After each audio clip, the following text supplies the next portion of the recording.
I'm Danny with Tri-Point Refrigeration. Today, we're going to go into a little bit more depth and detail about vacuums. So vacuums are really, really important in the refrigeration and air conditioning world. We use our vacuum pumps. If you have questions about vacuum pumps or want to know how we use them, go back and look at our previous video that we did about vacuum pumps. We use vacuum pumps to pull moisture and non-condensables and air out of refrigeration systems. One of the biggest problems with refrigeration systems, if you don't pull a vacuum, is we get moisture in that system, and that moisture will turn to ice. And we're going to show you that in another video. We're actually going to freeze this water. But today, we're going to show you, we're going to boil water at about 68 degrees instead of 212.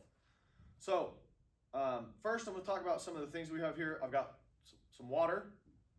I've got a filled piece micron gauge that we're going to use to measure our microns. Microns is a measurement of how deep a vacuum is. I've got a temperature probe so that we can get the temperature of the area that we're in. I've got a vacuum box. We've got a vacuum gauge on the vacuum box, and I've got a vacuum pump.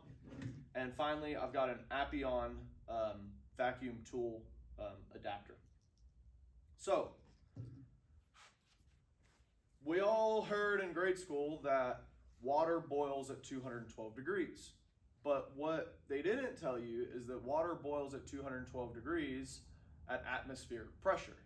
Now, atmospheric pressure is 14.7 psi, and that's at sea level, okay?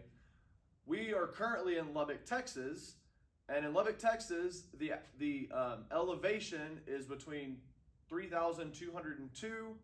If you get online and look it up, you're going to get some different answers, but it's between 3,202 and 3,261. Now, that doesn't sound like a lot, but it actually does make a difference. So, like our science teachers told us back in grade school that water boils at 212, as you go up in elevation and you lower the pressure,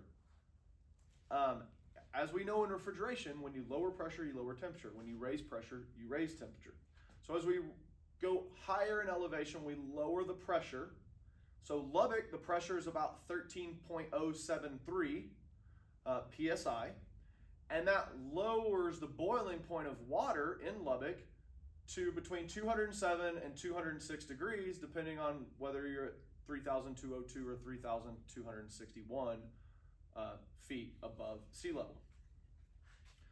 So, if we were at the atmospheric pressure that we're at right now and we were to boil water, it would have to get up to 207 or 206 degrees, which we'll show you a video of that right here. Now, we're going to show you water boiling at whatever our temperature is inside where we're at right now. So I'm going to turn on my temperature probe. Got my temperature probe, and its temperature is sitting right at about 66.1 degrees. 66 degrees. So, at 69 degrees Fahrenheit, water will boil at 17,780 microns. With this big vacuum pump that we have, that means this water should boil pretty quick. So, I'm going to go ahead and hook up my vacuum pump. So now we're about 65.5. So go ahead and hook up my vacuum pump to my vacuum box.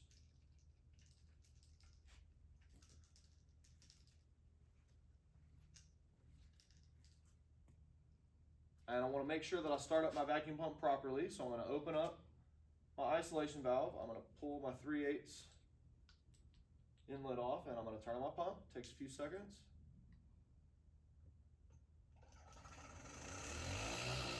There it goes. Put the cap back on. Next, I'm going to install my micron gauge. I'm going to go ahead and turn it on.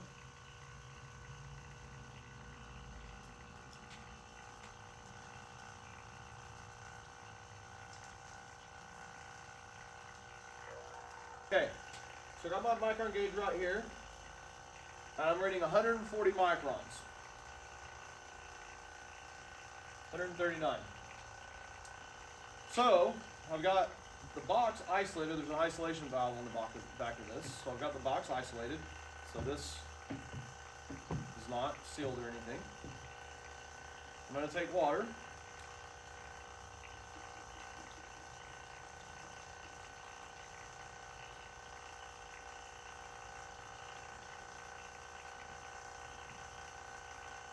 And we're going to put the water in the box.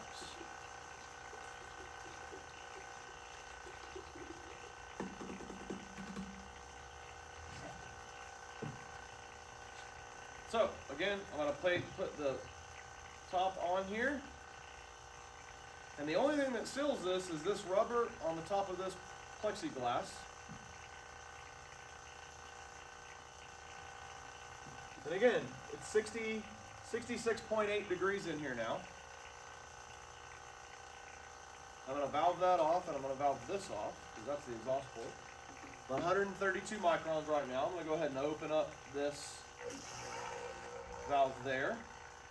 So now we pull the vacuum through our hose.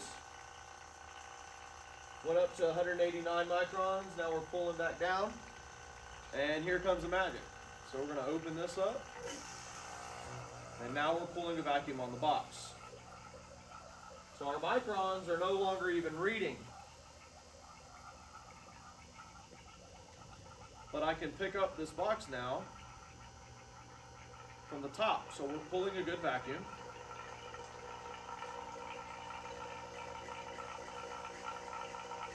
And if you notice the water in here, we're starting to see bubbles.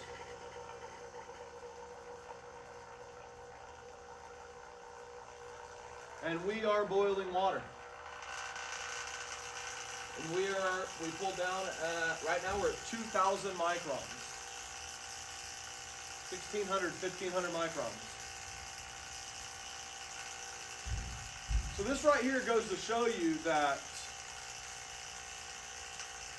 if you are a refrigeration technician or air conditioning technician, or you're somebody that employs or uses air conditioning refrigeration guys, or you own a business that you have a walk-in cooler or freezer, and somebody works on your equipment and they don't pull a vacuum very low and they don't use a micron gauge, or they only pull the vacuum down to 1,500 microns or 2,000 microns, we're at 1,122 microns and we've got water still in the system.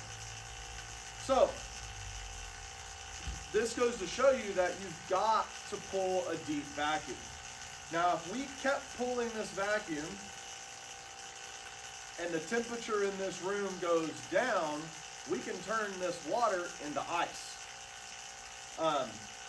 And we can show you that in a smaller system. So, which leads me to a whole other topic. We're at 1,115 microns. We're boiling water, and it's 67 degrees in here. So that's pretty cool. The top is being held on by the vacuum. You can see the water in there. You can see the water boiling. Still 1,115 microns. So I'm going to go ahead and kill the vacuum.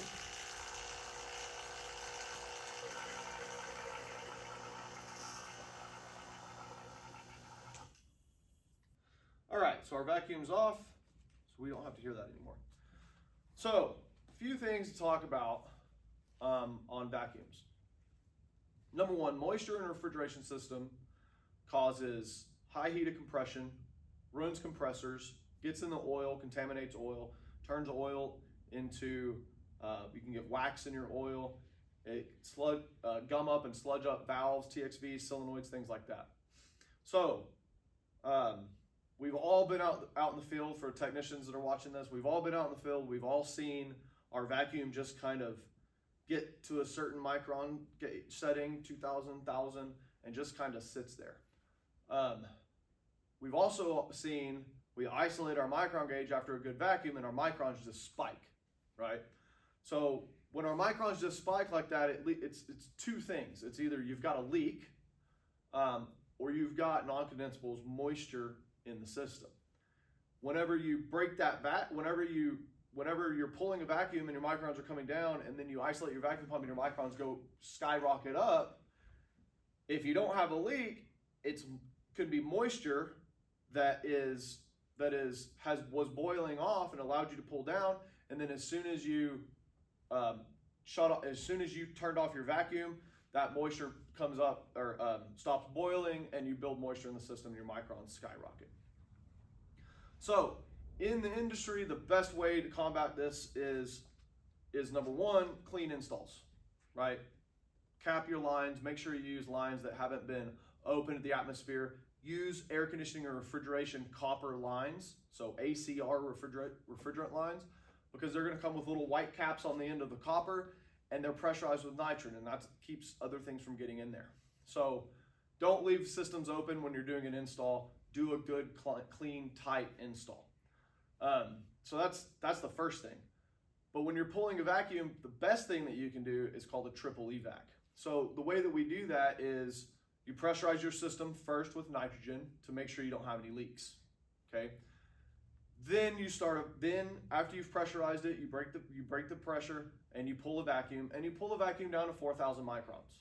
Once you get down to 4,000 microns, you break the vacuum again with nitrogen. That's your second nitrogen charge. Break it with nitrogen and then start another vacuum and pull it down to 1,500 microns. Okay, once you get down to 1,500 microns, break it again with nitrogen.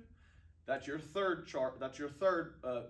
nitrogen charge. So that's where we get the triple evac, and then pull it down below 500 microns.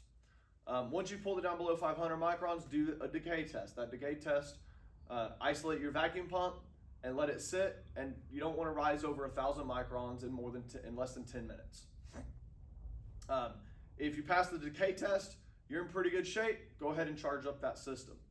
But doing the triple evac is about the best thing that you can do. Now, on larger systems, longer line sets, bigger lines, you know, when you're getting into 1/2-inch liquid lines and 7/8 or 1-1/8 suction lines, longer line sets, bigger evaporators, you have a bigger surface area inside the refrigeration system, and you're very unlikely to create ice in a refrigeration system, especially if it's, you know, warm outside or 10-15 degrees above freezing. You get a greater chance of creating ice in a refrigeration system the faster the vacuum you pull and the colder it is outside. Now, but again, in a bigger refrigeration system, it's not very likely it's going to happen because there's just way too much surface area.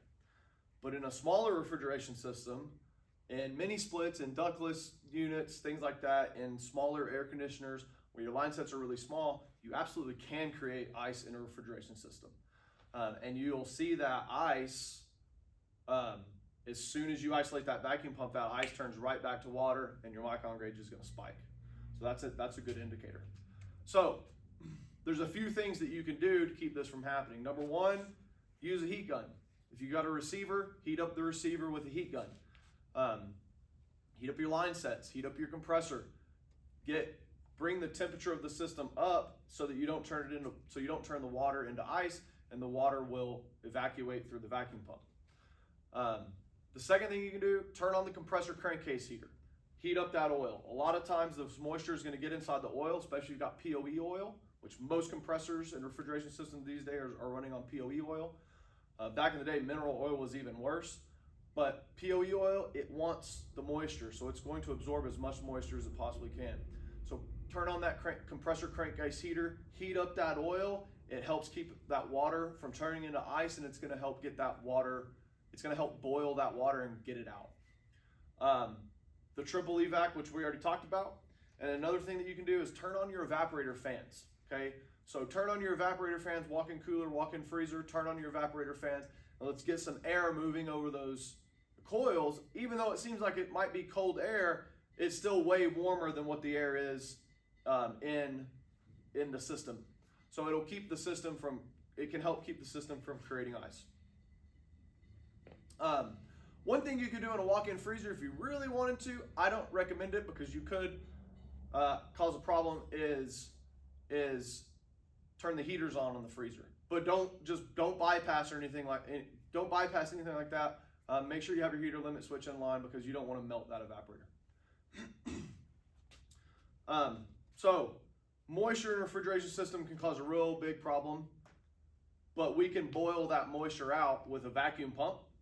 And if we let this pump, we put a lot of water in here, we let this pump run long enough, eventually over time, all this moisture would evacuate, and we could pull this box down to 150, 100 microns. So ice is more apt to form in a refrigeration system when you have lower temperatures, and smaller systems are going to can create ice, especially if it's colder outside. I think that's it. It's pretty cool. We can boil water at 60. What are we at? 66 degrees in here. So if you have any questions, give us a call. I'm Danny with Tri-Point Refrigeration. We have a branch in Lubbock, Texas and Austin, Texas. Our phone number is 512-651-4565, or you can visit us online on our website, which is www.tripointrefrigeration.com.